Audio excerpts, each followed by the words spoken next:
കല്യാണ മാർക്കറ്റിൽ ഇപ്പം നല്ല വിലയാണ്. സൗണ്ട് എഞ്ചിനീയർ ഇതുവരെ എനിക്ക് പെണ്ണ് കിട്ടാതിരുന്ന എനിക്ക് ഇപ്പൊ ഞാൻ റസൂൽ പൂക്കുട്ടിയുടെ അസിസ്റ്റന്റ് എന്ന് പറഞ്ഞപ്പോ എല്ലാം ശരിയായി. അധികം ചെയ്തിട്ടില്ലാത്ത കോഴിത്തരവും കൂടിയുണ്ട്. അഹങ്കാരിയാണ്,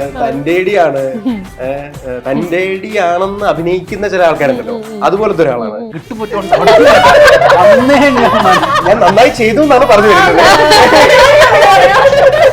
നമ്മള് വേറെ നാഷണൽ അവാർഡൊക്കെ എത്രയോ പേർക്ക് കിട്ടുന്നു, പക്ഷെ ഒരു ഓസ്കാർ കിട്ടിയ എങ്ങനെ ഇരിക്കും എന്നുള്ളൊരു ഇങ്ങനെ ഇരിക്കും. കുറച്ച് വെള്ളമുള്ളത് ആടുന്നത് കണ്ടപ്പോ റസൂലിക്ക വന്ന് കുടത്തിനകത്തൊരു മൈക്ക് വെച്ചു. ഫസ്റ്റ് ഷോട്ടായിരുന്നു എന്റെ. കുടത്തിനകത്തേക്ക് ഒരു മൈക്ക് വെച്ചിട്ട്, ചക്കരെ നീ അവിടെ പോയിട്ട് തിരിച്ചു വരുമ്പോ ഇതേപോലെ തന്നെ വരണം, ടേക്കിലും കുറച്ച് വെള്ളം ബാക്കി വെക്കണം. അപ്പൊ ഞാൻ വെച്ചു അതെ അതെ തലവരെ നിങ്ങളാ മൊമെന്റ് ആയിരുന്നു അത്. സൂക്ഷ്മദർശിനിയിൽ ആക്ച്വലി ചാലഞ്ചിങ് ആയിട്ടൊന്നും തോന്നിയില്ല. കാരണം എനിക്ക് ഏറ്റവും കൂടുതൽ സീൻസ് ഉണ്ടായിരുന്ന ബേസിലായിട്ടും നച്ചുമായിട്ടാണ്. അപ്പം ബേസിലായിട്ടും അഭിനയിച്ച് തുടങ്ങി കഴിഞ്ഞാൽ അതിന്റെ കൂട്ടത്തിൽ നമ്മളൊന്ന് സപ്പോർട്ട് ചെയ്ത് പിടിച്ചാൽ മതി, ബാക്കി ഫുള്ള് പുള്ളിക്കാരനെ അടിച്ചു. പുലിമുരുകൻ ഫൈറ്റ് വിത്ത് ഡാൻസർ, ആ ഒരു മെമ്മറി എന്താ? It was again horror, paranormal, scary, everything. Scary. Yeah, it was very scary. നിങ്ങളും മരത്തിലുകൾ അഭിനയിക്കുന്നുണ്ട്. അതാണ് ഫസ്റ്റ് മരത്തിന്റെ മ്യൂസിക് റിലീസ് ചെയ്യാൻ വന്നിട്ടുണ്ട്. അപ്പൊ നിങ്ങൾ കണ്ടില്ലല്ലോ. അല്ല, വിളിച്ചില്ല. ഹായ്, വടക്കൻ എന്ന സിനിമയുടെ വിശേഷങ്ങളുമായി ഇന്ന് എൻ്റെ കൂടെ ഉള്ളത് റസൂൽ Pookutty, Kishore, Kalesh Ramanand and Merin Philip. Welcome. ആദ്യം റസൂൽ സാറിനോട്, ഒരു 9ാം ക്ലാസ്സിൽ പഠിക്കുമ്പോൾ പലതവണ ക്വിസ് കോമ്പറ്റീഷൻസിൽ ഓസ്കാർ നേടിയ ആദ്യ മലയാളി റസൂൽ പൂക്കുട്ടി ഇതിങ്ങനെ എഴുതിയത് അല്ലേ? ഞാനത് 9ാം ക്ലാസ്സിലെ എക്സാമിലാ. കാണുമല്ലോ. Today somebody sent me, one of my schoolmate sent me a picture of ഒരു 9ാം ക്ലാസ്സിലെ ഫിസിക്സിന്റെ പുസ്തകത്തിൽ എന്റെ പേരും.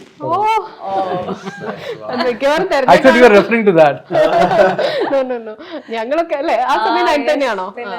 അപ്പൊ എഴുതിയത് എനിക്ക് ഓർമ്മയുണ്ട്. അങ്ങനെ ഒരാളെ ഞാൻ ഒരു വട്ടം കണ്ടിട്ടുണ്ടെങ്കിലും ഇന്റർവ്യൂ ചെയ്യാന്ന് പറയുമ്പോ നമുക്ക് ഭയങ്കര സന്തോഷം ആദ്യം തന്നെ.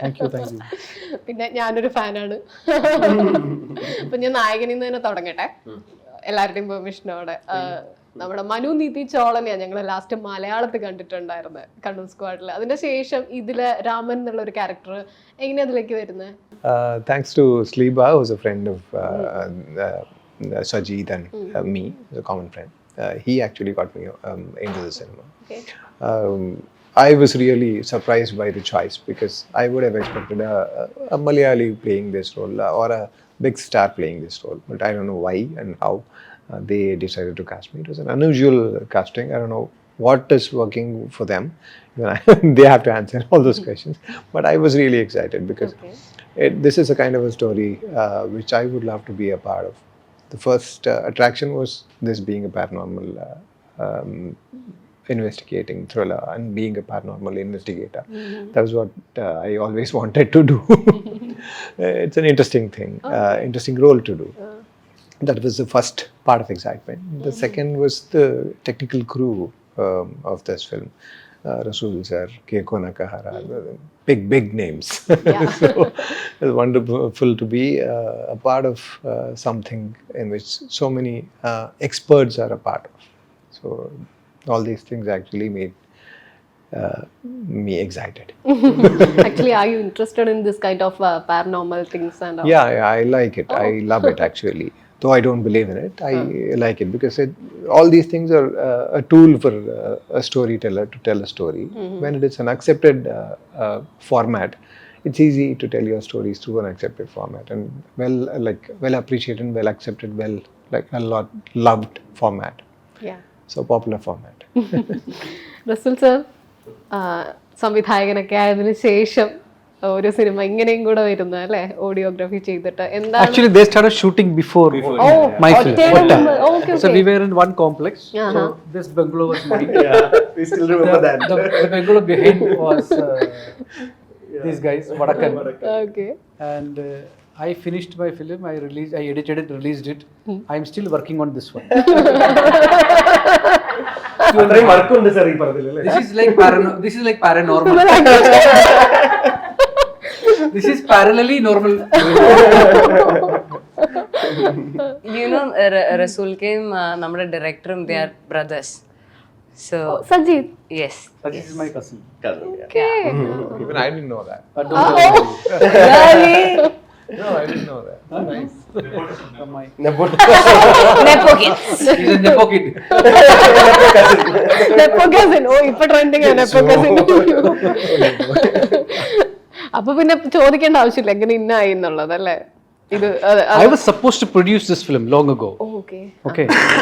And actually, he came up with the story, and he is one of the first person he came up and said, we will do this. And I got excited. And it was immediately after 2010 or 11, something in that. And then I contacted some of the, big known actors. We throw the idea, all that. And somehow it didn't happen. Someone will say yes, someone will say no. Then someone will want to come and they want to change the script, this, that. That's all this normal film thingy was going on. We were thinking, okay, we can do in Malayalam, we don't have to do all this. Yeah. We come with the film, come with the script, and this is what we believe in, we can make it. That wasn't the case. So then it went into cold storage. One day he came up and said, one of our common friends, JD, who all used to work in MTV in its heydays, they are willing to produce it. Can I go ahead making? I said, go ahead. At that time, I was sort of stuck. Post-COVID, we were stuck in this. I was, not supposed to. Again, I was producing Otta at that time. I was not supposed to direct it. I had to direct it. Things like that. So Sajid went ahead and made it, and it went through a fair amount of post-production work, and now it is ready. And it went to Cannes. It went to where all it went. It's sort of the. I mean, like a Malayalam film. Maybe post Piravi, I don't think any other Malayalam film has got this much attraction abroad. Okay. So for me, though it's a supernatural thriller, I never done horror films. I don't like the idea of horror films. Because The template. അതായത് ഒച്ചപ്പാടുണ്ടാക്കി ആൾക്കാരെ പേടിപ്പിക്കുക. Okay. The whole idea of usage of sound, in films like that, I don't agree with it. I can't digest it. That you make for me, what is the whole idea of a horror film? You have to make people scared. Yeah. So for me, this idea, scaring people, or the scare as an emotion, it's not just one momentary thing. For me, it's an elongated emotion, in the sense. It is like the way you cry, like the way you laugh at a joke. It is, for me, it is like that. The idea of the feeling of scare is something that, for me, what I want an audience to feel is that one should feel നമ്മുടെ ആൾക്കാർക്ക് അങ്ങനെയൊന്നും വരാതിരിക്കട്ടെ. Our loved one shouldn't suffer like that. Or why did these people do this? അങ്ങനെ ചെയ്തില്ലെങ്കിൽ ഇതൊന്നും ഉണ്ടാകത്തില്ലല്ലോ. That kind of so that is not a scared, like you get scared, and when you are scared, you don't want to attach to things. That's the most human tendency. But in the film, it is not like that. So I like the idea, Sajid's idea of using scare as an element where you can attach people to be able to work on a film in that space without having to use sound as a noise and sound as a tool, or rather create landscapes, soundscapes that sustains you, create soundscapes that you're not hearing something but you're affected by it. Okay. I was about to ask that. What So was your treatment? that is a kind of design concept that I had. I thoroughly enjoyed it. I've done tons of recordings in various places to be able to, because the film is set in a Silent Valley kind of a place, where desolate house, nice, a lot of vegetation, kind of jungly, there's all the elements of scare people. കലേഷേട്ടാ, അപ്പൊ പറയൂ ക്യാരക്ടറിനെ പറ്റി. എൻ്റെ ക്യാരക്ടറിൻ്റെ പേര് നാരായണൻ എന്നാണ്. അത്യാവശ്യം ഒരു കുഴപ്പക്കാരനായ ചെറുപ്പക്കാരൻ. നാരായണൻ അധികം ചെയ്തിട്ടില്ലാത്ത കോഴിത്തരം. അതെ, കോഴിത്തരവും കൂടിയുണ്ട്. അഹങ്കാരിയാണ്, തന്റേടിയാണ്, തന്റേടിയാണെന്ന് അഭിനയിക്കുന്ന ചില ആൾക്കാരുണ്ടല്ലോ, അതുപോലത്തെ ഒരാളാണ്. പിന്നെ കോഴിത്തരവും ഉണ്ട്, എല്ലാ തല്ലുകൊള്ളിത്തരവും ഉണ്ട് എന്ന് പറയുന്ന പോലത്തെ ഒരു ക്യാരക്ടർ. പക്ഷെ എനിക്ക് ആസ് എൻ ആക്ടർ എനിക്കിപ്പം ഇപ്പൊ റസൂലിക്ക പറഞ്ഞ പോലെ നമുക്ക് ചില സിനിമകൾ മാത്രമാണ് നമുക്കൊരു എക്സ്പീരിയൻസ് ആവുന്നത്. അതായത് നമുക്കൊരു ഡയലോഗ്സ് കിട്ടി നമ്മൾ അത് പറയുന്ന പോലെ അല്ല ഇതെന്ന് പറയുന്നത് നമ്മളൊരു റിയാലിറ്റിയിൽ കൊണ്ടുപോയി അങ്ങ് ഇടുക, എന്നിട്ട് നമ്മൾ റിയാക്ട് ചെയ്യുക. നമ്മൾ റിയാക്ട് ചെയ്യുന്നത് അവർ ക്യാമറയിൽ പതിക്കുക എന്നുള്ളതാണ്. ക്യാമറ എവിടെയാണെന്ന് പോലും നമുക്കറിയില്ല. As an actor you are always acting for the camera അല്ലേ. പക്ഷെ ഇതില് ഈ കേക്കു നാക്കഹാര എന്ന് പറഞ്ഞിട്ട് ഒരു ജാപ്പനീസ് സിനിമാറ്റോഗ്രാഫറാണ്. അവര് ഒരു 15-17 ക്യാമറാസ് ഉണ്ടായിരുന്നു ഒരു ചില സമയത്തൊക്കെ. എവിടെയാണ് ഇവർ ഈ ക്യാമറ വെച്ചിരിക്കുന്നത് നമുക്കറിയില്ല. അപ്പോൾ ഏതിനാണ് ഞാൻ റിയാക്ട് ചെയ്യേണ്ടത് അതൊന്നും നിങ്ങൾ അറിയേണ്ട കാര്യമില്ല. You are put in some situations where you react. So അതൊരു ആക്ടറിനെ സംബന്ധിച്ചിടത്തോളം ഭയങ്കര ഒരു പുതുമയാണ് അല്ലേ. നമുക്ക് ഡയലോഗ്സ് ഒന്നും അല്ല, നമ്മളെ ആക്ച്വലി ഒരു റിയാലിറ്റി ഷോയുടെ ഭാഗമായിട്ടാണ് ഇതിനകത്ത് കഥ വരുന്നത്. അപ്പം ശരിക്കും റിയാലിറ്റി ഷോയിലുള്ള ആ കണ്ടസ്റ്റൻസ് റിയാക്ട് ചെയ്യുന്ന പോലെയാണ് ഞങ്ങൾ റിയാക്ട് ചെയ്തത്. അപ്പോൾ അത് ആസ് എൻ ആക്ടർ ഇറ്റ്സ് എന്തുവാ അയ്യോ ഇതൊരു once in a lifetime experience പോലെ, അല്ലെങ്കിൽ first of its kind experience ആയിരുന്നു. അപ്പം പിന്നെ ഈ ഫിയർ എന്ന് പറയുന്ന സംഭവം ഈ കാണാത്തതിനെയാണ് നമ്മൾ ഫിയർ ചെയ്യുന്നത്. അതിന് ഒരു ഈ അഡ്രിനാലിൻ റഷ് എന്നൊക്കെ പറയില്ലേ, അത് ഒരു ആങ്സൈറ്റിയാണ്. നമ്മൾ എന്തോ കണ്ടു കഴിഞ്ഞാൽ ചിലപ്പോൾ അത് തീരും. കാണുന്നതിന് മുമ്പുള്ള ഫിയർ അത് ഭയങ്കര, അത് we actually experienced it as actors. അപ്പൊ അത് അങ്ങനത്തെ ഒരു എക്സ്പീരിയൻസ് നമുക്ക് ഉണ്ടാക്കി തന്നത് ഈ ക്രൂ ആണ് ആക്ച്വലി. അപ്പൊ അതുകൊണ്ട് എനിക്ക് ഭയങ്കര ഒരു എക്സൈറ്റിംഗ് ആയിട്ടുള്ള ഒരു experience. So you mean to say the crew behaved quite supernatural? No, they put us in certain scenarios. Invisible crew. Actually invisible crew. Most of them were like, you can't see them, you can only hear them sometimes. So eerie എന്നൊക്കെ പറയില്ലേ ഇംഗ്ലീഷിൽ, eerie experience. സ്റ്റെഫിയൊക്കെ ആവുന്നതിന്റെ ഒരുപാട് മുമ്പ് ചെയ്തതാണ്. അതെ, എനിക്ക് ഇവരുടെ അത്ര പ്രിവിലേജ് ഒന്നും ഇല്ലായിരുന്നു. എന്റെ കയ്യിലേക്ക് ക്യാരക്ടർ കിട്ടി, ഓക്കെ നല്ലൊരു character, come on let's do it, അതായിരുന്നു. ഞാൻ മോഹനും മോളിയിലെയും പട്ടിയെ പോലെ കിഷോർ സാർ അസിസ്റ്റന്റ് ആണ് ഇൻവെസ്റ്റിഗേഷൻ. ആൻഡ് ക്യാരക്ടർ കയ്യിലേക്ക് കിട്ടുമ്പം ഡെഫിനറ്റ്ലി നമ്മൾ ഓഡിഷൻ ചെയ്തിട്ടാണ് നമുക്ക് കിട്ടുന്നത്. And then you get to know who ആ ടെക്നിക്കൽ സൈഡും ആരൊക്കെയാണെന്ന് കേൾക്കുമ്പോൾ ഈ പറയുന്ന എനിക്ക് കുഞ്ഞുനാൾ മുതൽ നമ്മൾ കേട്ടിട്ടുള്ള ആൾക്കാരുടെ കൂടെ ഒക്കെ വർക്ക് ചെയ്യാൻ കിട്ടുകയാണ്. ഇറ്റ്സ് ലൈക്ക് ഈ പറയുന്ന എനിക്ക് once in a lifetime experience. നമ്മൾ പറഞ്ഞു തുടങ്ങിയപ്പോൾ റസൂൽ സാറിന്റെ പറഞ്ഞു, അതുപോലെ കിഷോർ സാറിന്റെയും പറഞ്ഞു. എന്താ ഇവരുടെ ഒരു എന്നുവെച്ചാൽ നമ്മളെ കുട്ടിക്കാലത്തെയോ അല്ലെങ്കിൽ ഒരു സ്റ്റേജിലോ ഇവരുടെ ഒരു ഫാൻ മൊമെന്റ് ഒക്കെ ഉണ്ടല്ലോ നമ്മളെ ഓർമ്മ? പണ്ട് there was a project where Resul സാറിൻ്റെ ഒരു പ്രോജക്റ്റ്, പക്ഷേ ഐ വേഗ്ലി റിമെമ്പർ, ഒരു ചേച്ചിയാണ്, I don't know it was an ad or something, Resul sir ചെയ്യുന്നതെന്ന് എൻ്റെ അടുത്ത് പറഞ്ഞിട്ടുണ്ട്. പക്ഷേ I don't get the opportunity, അതെൻ്റെ കയ്യിൽ നിന്ന് പോയി. അപ്പോൾ അന്ന് I used to just randomly think, okay if I ever got an opportunity to work with. അപ്പോൾ ജസ്റ്റ് ലൈക്ക് ഐ സെഡ്, ചില മൊമെന്റ്സ് ഒക്കെ ചില ആർട്ടിസ്റ്റുമായിട്ട് ഇപ്പം ഞാൻ വർക്ക് ചെയ്യുന്നതൊക്കെ ഇങ്ങനെ നമുക്ക് ദേജാവു അടിക്കാന്ന് പറയില്ലേ, I used to feel it. ചിലപ്പോൾ മാനിഫെസ്റ്റ് ചെയ്ത പോലൊക്കെ എനിക്ക് തോന്നാറുണ്ട്. സോ സോ കിഷോർ സാറിനെ ഇതുപോലെ മറ്റേ from childhood I have been seeing his movies. അപ്പോൾ ഒരു വില്ലൻ എന്ന് പറയുന്ന ഒരാളെ ആയിട്ടേ ഐ നോ ഹിം. നേരിട്ട് വന്നപ്പം എന്റെ സംസാരമൊക്കെ ഭയങ്കര ലൗഡാ. ഈ മനുഷ്യൻ സംസാരിച്ചു തുടങ്ങി കഴിഞ്ഞാൽ കേൾക്കുന്നില്ല, കേക്കത്ത് പോലും ഇല്ല.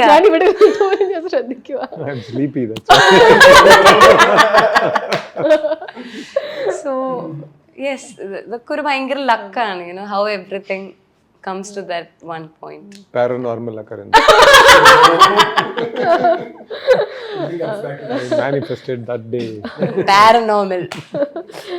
കിഷോർ സാറിന് അധികം ടൈം ഇല്ല, അതുകൊണ്ട് ഞാൻ വേറൊരു മെമ്മറിയിലേക്ക് പോവാണ്. പുലിമുരുകൻ ഫൈറ്റ് വിത്ത് ലാൽ സർ, ആ ഒരു മെമ്മറി എന്താ?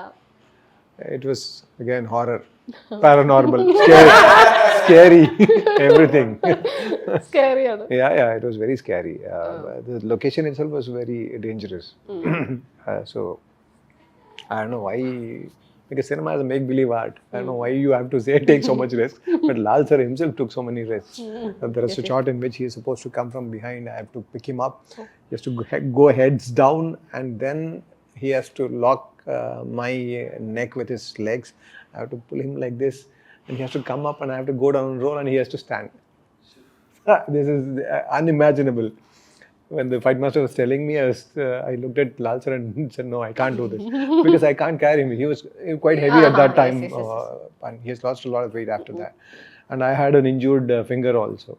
I actually left him when I was supposed to pick him up. Suddenly, I realized and gripped him. He finished doing it, and in the film, you can't make out that he only did that. People would say his doob might have done it. It's not visible at all. His face was not visible at all. This was scary only, horror only. This is horror for me. Yeah, hats off to him that he pulled it off. But I don't see the necessity of doing such horror things. Cinema can be easy and enjoyable. Actually, you worked with other superstars from Telugu, Tamil and other industry also. So, അവർ ഇത്രയും risk എടുക്കുമോ? There are a lot of people who take risks. I've seen Ajit taking risks. I keep questioning that. I don't know why. I'm a very lazy guy. I won't take such risks at all. ഇത്രയും villain role ചെയ്തിട്ട്. Yeah. I've been injured a lot of times, so I've learned from my mistakes. So I would say, even in Pulimugan, actually there was a shot in which Kamalini is supposed to jump and kick on my chest with her knee. She was supposed to go this way. She was actually, it was going to do too many takes. She got actually worried and what went into her. She jumped and kicked straight onto my chest with her knee. So jump and land on my chest. I was not expecting it. If I was prepared, I would have gone back at least. I was standing straight, hoping that she will go this way. I'll sink and go back. That was a proper injury. Thanks to Lalitan's masseur who was there. He took me to the hotel room immediately. Gave me a proper massage for almost an hour. After that, I was able to breathe a bit. So all these things keep happening. So I don't want anybody to take any risks. It's a make-believe art. There are lots of techniques to make it believable. Did you break your ribs or something? I don't know. We don't know. We didn't take an X-ray. We didn't have any facility. We were shooting somewhere in the remote forest. So My God. it was not a fracture, definitely. But if it was a fracture, I recently fractured my ribs in a bike accident. I know how it feels. So it was not a fracture, but it was an injury. So you don't need to take risks. Okay. Another one is Ravidasan from Ponniyin Selvan. Totally different from what we have seen, right? The look, that everything. So tell me about Ravidasan. It was an interesting role, mainly because it was with Mani sir, which I was not able to. There were opportunities, but somehow it didn't work out, and this one finally worked out, and I was part of that film. Yeah, the look worked out very well. So everybody liked the look. Yeah. I also liked the look. So we always try like actors. We try for variety, and even in the roles that we choose, we look for variety. And this look was also different. We try to look different also because people get bored. Looking at the same face in all the films in the same way, same bald look, they'll get bored. So we'll be trying to make things interesting. With the long hair. Yeah, make things interesting. And being a part of a period film, Yeah. it's creating a whole new world, just like Vadakkan. Vadakkan is also doing the same thing. It's trying to create a whole new world. Though it is paranormal, unreal, looks so unreal with all those supernatural, paranormal elements in it. So cinema itself is like that, but this thing is creating a very different world. Creating a period, creating a different world is an exciting experience. Okay. ഓസ്കാറിന്റെ ശേഷം life എങ്ങനെയാ മാറി? Life after Oscar. അങ്ങനെ ഒരു sudden change ഒക്കെ. വളരെ fresh ആയിട്ടുള്ള ജോലി. കഴിഞ്ഞ 12 കൊല്ലമായിട്ട് നേരിടുന്ന fresh question. എന്നുവെച്ചാ ആദ്യമല്ല അല്ലേ ഒരു മലയാളിക്ക് ഇങ്ങനെ നമ്മൾ അതുവരെ പഠിച്ചല്ലേ നമ്മൾ വേറെ നാഷണൽ അവാർഡൊക്കെ എത്രയോ പേർക്ക് കിട്ടുന്നു, പക്ഷെ ഒരു ഓസ്കാർ കിട്ടിയ എങ്ങനെ ഇരിക്കും എന്നുള്ളൊരു ഇങ്ങനെ ഇരിക്കും. ഫ്രഷ് അല്ലെങ്കിൽ ഒരു ക്യൂരിയോസിറ്റി, നമുക്ക് അങ്ങനെ ഒരു അവാർഡ് കിട്ടിക്കാൻ നമ്മുടെ ലൈഫ് എങ്ങനെയാവും ചേഞ്ച് ആവുക? Yes, tell us. അത് എന്തായാലും എനിക്കൊരു ഉത്തരം അറിയില്ല. ഞാൻ ഇതുവരെ കേട്ടിട്ടില്ല ഫ്രഷ് ക്വസ്റ്റ്യൻ. എനിക്ക് കേൾക്കാൻ ആളുണ്ട്. യെസ് പറഞ്ഞോളൂ. I don't know, man. അയ്യോ. അങ്ങനെ പറയും. അങ്ങനെ പറയരുത്. അല്ല എന്നാലും Did you feel the same before and after? See, the thing is, for me, there is no difference. Okay? From my perspective. For people's perspective, it has changed. The way they didn't even look at me before. Okay? So, to that, them chasing me has become, like for me, more than me, the craft of sound has got that attention. That people started talking about it. yes. People started knowing, okay, there is something like this Sound design. in films, and and there is a career out of it, you know, and you need to study to be in films. You know, before that, anybody can do films. You know, generally people actually tend to believe that people who are doing film has no education. So, and I'll tell you the biggest thing. One of my assistants have said this. You know, he said, കല്യാണ മാർക്കറ്റിൽ ഇപ്പം നല്ല വിലയാ sound engineer. Oh my god! ഇതുവരെ എനിക്ക് പെണ്ണ് കിട്ടാതിരുന്ന എനിക്ക് ഇപ്പൊ ഞാൻ റെസ്യൂം ബുക്കിട്ട് അസിസ്റ്റന്റ് എന്ന് പറഞ്ഞപ്പോ എല്ലാം ശരിയായി. അത് ഇൻട്രസ്റ്റിംഗ് ആണ്.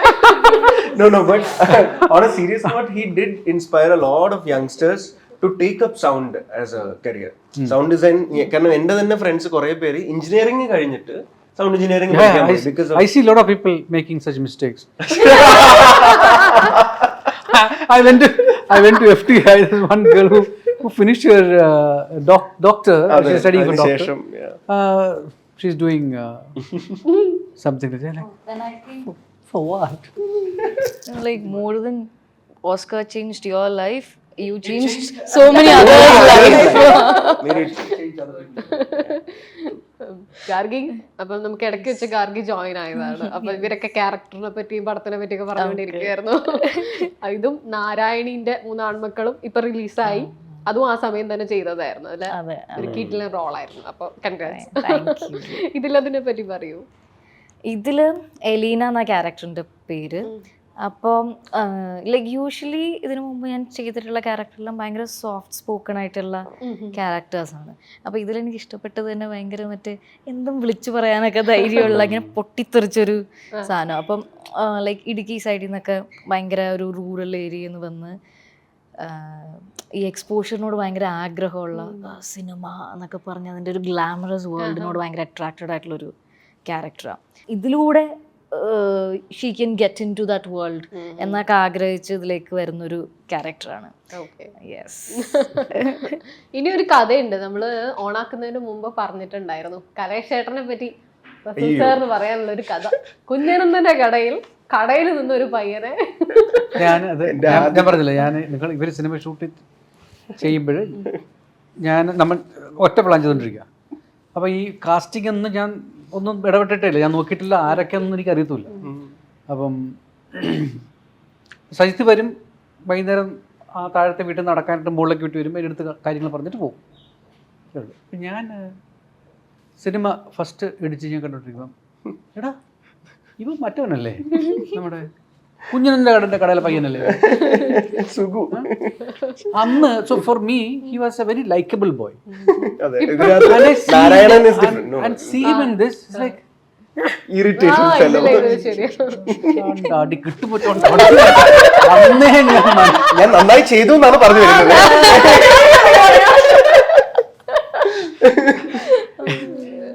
ഇവനെ കുഞ്ഞനന്റെ കടയിൽ എടുക്കുന്നതിന്റെ ഒരു കഥയുണ്ട്.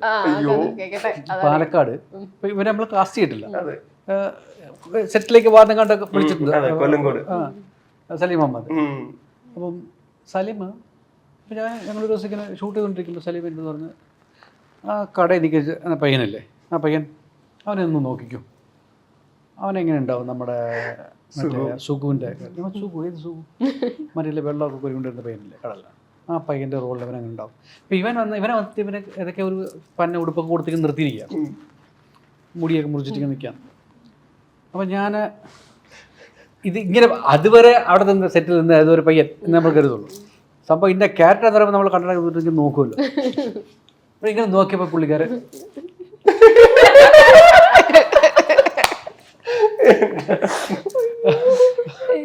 ഈ സെറ്റിൽ എന്നെ വിളിക്കുമ്പോഴത്തേക്ക് ഞാൻ അവിടെ പോയി നിൽക്കുമ്പോൾ ഞാൻ കാണുന്നത് ആദ്യം റസൂൽ പൂക്കുട്ടി, അതായത് ഓസ്കാർ വിന്നർ റസൂൽ പൂക്കുട്ടി അവിടെ നിൽക്കുന്നു. ഇങ്ങനെ നോക്കുമ്പോഴത്തേക്കും മമ്മൂട്ടി അവിടെ കുഞ്ഞനന്ദന്റെ കട മമ്മൂക്ക അവിടെ ഇരിക്കുന്നു.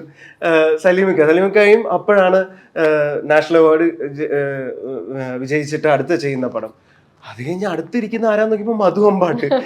എന്റെ അമ്മോ, ഈ സെറ്റിലോട്ടാണോ ഞാൻ വന്നതെന്നുള്ള രീതിയിൽ ഞാനിങ്ങനെ അമ്പരന്ന് ഇങ്ങനെ ഇരിക്കുക. ആ സമയത്താണ് എന്നെ വിളിച്ചിട്ട് ഇങ്ങനെയാണ് ഒരു സംഭവം ഉണ്ട്, കുഞ്ഞനന്തേട്ടന്റെ കടയുടെ നേരെ ഓപ്പോസിറ്റുള്ള കിണറ്റിന്റെ ചുവട്ടിൽ എപ്പോഴും ഇരുന്ന് പുള്ളുവൻ വീണ വായിക്കുന്ന ഒരു സുഖു, കുഞ്ഞനന്ദനാണ് അവനെല്ലാം എന്ന് പറഞ്ഞത്. അപ്പം ഇതിന്റെ കൂടെ ഇടയ്ക്ക് നമ്മൾ വെള്ളമൊക്കെ കുരിച്ചു. അതെ, ഇല്ലേ? വെള്ളം കോരി ഉച്ചയ്ക്ക് ചിലപ്പോ ഈ ലഞ്ചിനൊക്കെ വരുമ്പോഴ് ആ പുറത്ത് വെള്ളം കോരി കൊണ്ടുകൊണ്ട് റാങ്കിങ് ആണ്. അല്ല നോക്കട്ടെ, വെള്ളം കോരി അറിയാമോ? അല്ല, പക്ഷെ അത് ഇപ്പം റസൂലിക്ക് ചിലപ്പോൾ ഓർമ്മ ഉണ്ടാവും അറിയില്ല. ഫസ്റ്റ് ഷോട്ടിന്റെ ഇതേപോലെ വെള്ളം കോരിയിട്ട് ഒഴിച്ചിട്ട് ആ കുടവുമായിട്ട് നേരെ പോയി കുഞ്ഞനന്ദന്റെ കടയിൽ കൊണ്ടുപോയി വെള്ളം ഒഴിക്കണം. വെള്ളം ഒഴിച്ചിട്ട് തിരിച്ചിങ്ങനെ നടന്നു വരണം. അപ്പൊ ഞാനൊരു ബോഡി ലാംഗ്വേജ്, ഒരു മാനറിസം പിടിച്ചു, സുഖമെന്നല്ലേ എന്നുള്ളൊരു സംഭവം. അപ്പൊ ഞാനത് വെള്ളം കുടം ഇങ്ങനെ കൊണ്ടുപോയി ഒഴിച്ചു തിരിച്ചു കൊണ്ടുവരുമ്പോൾ വെള്ളം കുറച്ച് ബാക്കി ഉണ്ടായിരുന്നു ആ കുടത്തില്. അപ്പം റസൂലിക്ക് അല്ലേ ആള്, ആ വെള്ളത്തിന്റെ ശബ്ദം ഉണ്ടല്ലോ, ഈ കുടത്തിൽ കുറച്ച് ബാക്കിയുള്ള വെള്ളത്തിന്റെ ശബ്ദം ഞാനിങ്ങനെ കുലിയും ഇങ്ങനെ നടന്നു വരുന്ന പോലത്തെയാണ് ആ സുഖുവിന്റെ ഒരു വാക്ക് പിടിച്ചിരുന്നത്. അപ്പൊ അതിലിങ്ങനെ ഈ വെള്ളം ഇങ്ങനെ ചെറിയ കുറച്ച് വെള്ളമുള്ളത് ആടുന്നത് കണ്ടപ്പോ റസൂലിക്ക വന്ന് കുടത്തിനകത്തൊരു മൈക്ക് വെച്ചു. ഫസ്റ്റ് ഷോട്ടായിരുന്നു എന്റെ. കുടത്തിനകത്ത് ഇങ്ങനെ ഒരു മൈക്ക് വെച്ചിട്ട്, ചക്കരെ നീ അവിടെ പോയിട്ട് തിരിച്ചു വരുമ്പോ ഇതേപോലെ തന്നെ വരണം, ടേക്കിലും കുറച്ച് വെള്ളം ബാക്കി വെക്കണം. അപ്പൊ ഞാൻ വെച്ചു അതെ തലവരെ നിങ്ങളാ മൊമെന്റ് ആയിരുന്നു അത്. കുറച്ച് വെള്ളം ആ കുടത്തില് ബാക്കിയുള്ളതിന്റെ ശബ്ദമേ ഈ മനുഷ്യൻ. നമ്മൾ കാത്തിരുന്ന മറ്റൊരു പടമാണ് ആദ്യത്തെ പടം പൂമരം. അല്ലേ, അതൊരു കാത്തിരിപ്പായിരുന്നില്ലേ? വർഷങ്ങളായി. ഇതും വർഷങ്ങളായി. അതുപോലെ ഞാൻ പറഞ്ഞു, അന്ന് ഇപ്പം നമ്മളെപ്പോഴും കാളിദാസിന്റെ പടം എവിടെ എന്നായിരുന്നു ചോദിച്ചോണ്ടിരുന്നത്. പക്ഷെ നിങ്ങളൊക്കെ അതിന്റെ പാട്ടാ. നിങ്ങളും പടത്തിൽ അഭിനയിച്ചിട്ടുണ്ട്. അതാണ് ഫസ്റ്റ് പൂമരത്തിന്റെ മ്യൂസിക് റിലീസ് ചെയ്യാൻ വന്നിട്ടുണ്ട്. അപ്പൊ നിങ്ങൾ കണ്ടില്ലല്ലോ? പരിപാടിക്ക് വന്നിട്ടുണ്ടാവും. ബിസി ആയിരുന്നു. അല്ല, വിളിച്ചില്ല. ഞാനതങ്ങനെ മാറ്റി, ഞാൻ ഒരു മയത്തില് വേറെ ഷൂട്ടിലായിരുന്നല്ലോ പറയും. എനിക്ക് സത്യം പറയാനൊരു മടി.